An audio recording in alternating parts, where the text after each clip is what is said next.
Hey gang, thanks for stopping by and checking in. I'm Jude. I was recently asked to be a part of a podcast. Never done that before, so I was content with using our laptop to do the podcast. Well, that day, this microphone came in the mail. This is a Super 55 made by Shure. It's a 2017 replica of this mic. This is a 55S. It was a staple mic in the 50s and 60s. So my wife said, you have to use that mic on the podcast. That got me thinking, how do you do a podcast? So in today's sound advice, I'm going to show you my less than 3-hour setup into recording a podcast using nothing but what I had on hand. But we got to remember one term, the Mixminus. What's that? Well, we're going to talk about that right after this.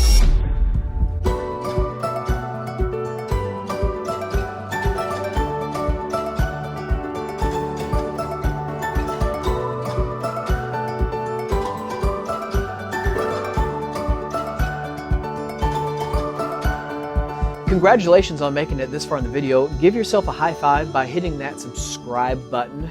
Thanks for doing that. So Mixminus, what is Mixminus? We use that term in pro audio, but the podcasters have made that really popular.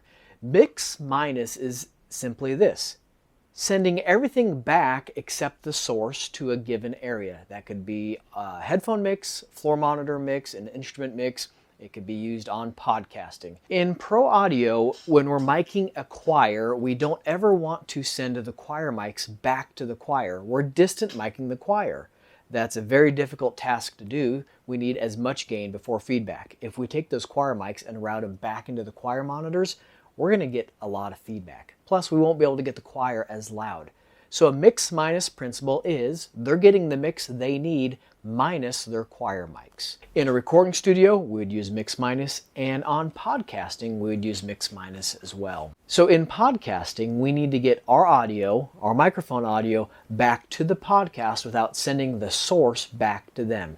If we do, we're going to cause unnecessary feedback or echoes, problems. We don't want to do that. To be able to do the Mixminus mix, we use a mixing console.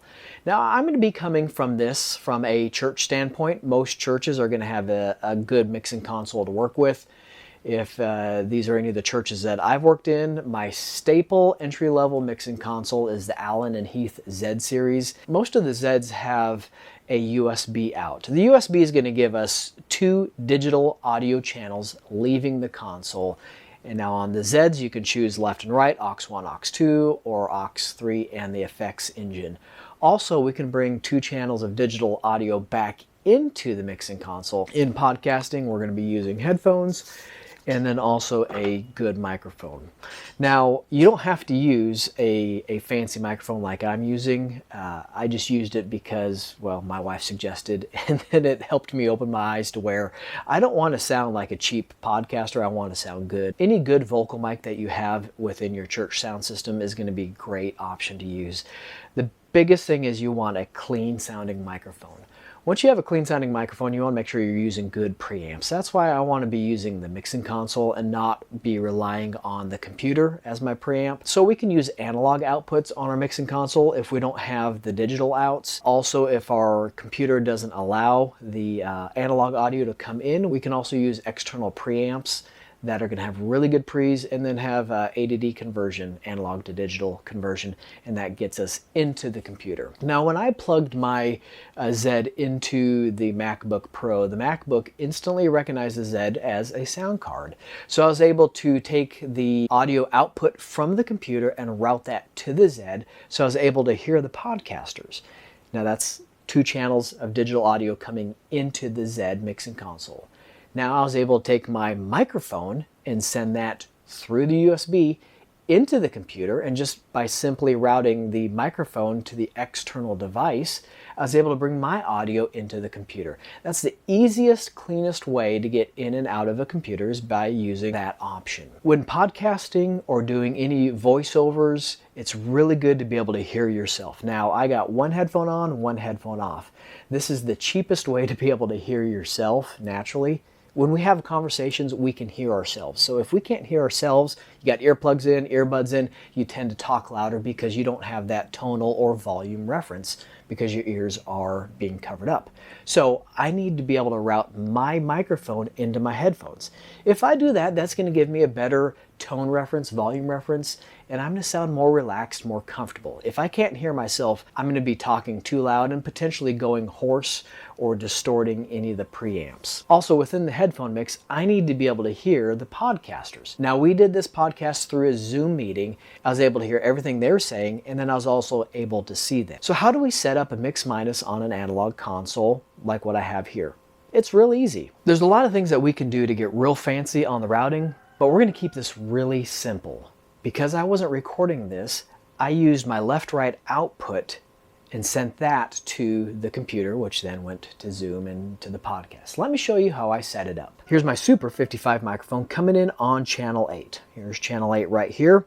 I brought channel 8 up on the fader, and then with my headphone jack, I'm listening to the output of the mixing console. The output of the mixing console is what is being routed to the computer.